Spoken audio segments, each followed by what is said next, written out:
میدان محشر میں کوئی کھڑا، حالانکہ کسی کو حق بھی نہیں حضور کے خلاف کھڑے ہونے، لیکن تعلیم امت کے لیے عکاشہ ٹھیک ہے، آؤ بدلہ لے لے۔ عکاشہ نے کہا یا رسول اللہ، سنا ہے وہ چابک آج کل فاطمہ کے گھر میں رکھا ہوا ہے، میں اور کوئی چابک سے نہیں، اسی چابک سے اپنا بدلہ لینا چاہتا ہوں۔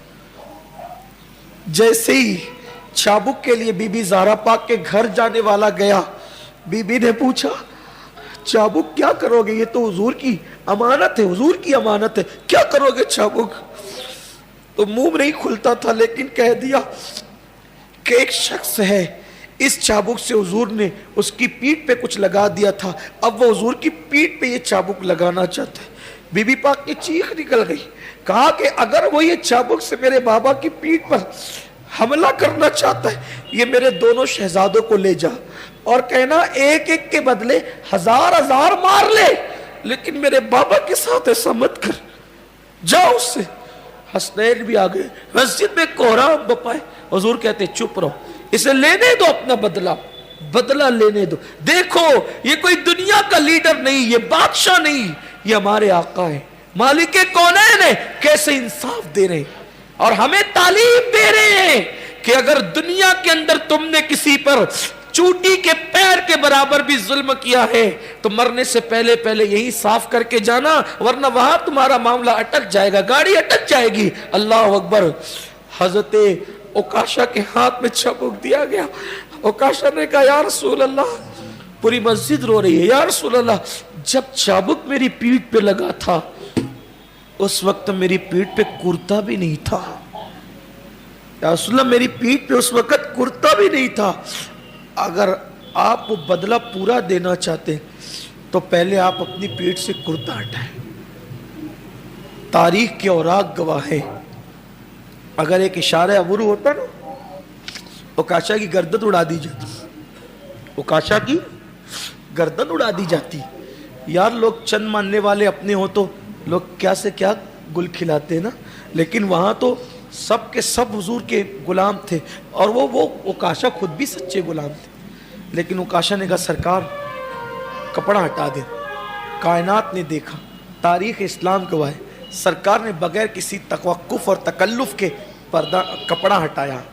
جیسی کپڑا ہٹایا، عکاشہ حضور کی مہر نبوت کو پڑھ کر کے چوم لیتے ہیں اور آنکھوں سے لگاتے ہیں اور کہتے ہیں میں پاگل تھوڑی ہو گیا تھا کہ حضور کی پیٹھ پر کوڑا لگا کر میں جہنم میں جاتا، ارے میں نے سنا ہے جو حضور کی مہر نبوت سے مس ہو جائے گا اس پہ جہنم کی آگ حرام ہو جائے گی۔ حضور کی طبیعت دیکھ کر کے مجھے لگا اب حضور کی آخری زیارت ہے تو کیوں نہ میں فائدہ اٹھا کر کے حضور علیہ السلام کی مہر نبوت سے جو ہے وہ برکت حاصل کر لوں، اس کے لیے میں نے یہ بہانہ تلاش کیا تھا۔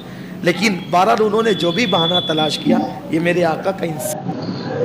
تو دوستو ابھی آپ نے ویڈیو کے اندر دیکھا بہت ہی ایموشنل بیان، جس طرح سے حضور صلی اللہ علیہ وسلم سے ایک صحابی نے بدلہ لینے کا فیصلہ کیا تو اس کے بعد کس طرح سے حضور کے جسم پر چپک گیا اور رونے لگا۔ اس نے کہا کہ میں کبھی نہیں چاہوں گا کہ حضور صلی اللہ علیہ وسلم سے میں بدلہ لوں، یہ تو میری خواہش تھی کہ حضور صلی اللہ علیہ وسلم کے جسم پہ چپک جاؤں اور میں جنتی ہو جاؤں۔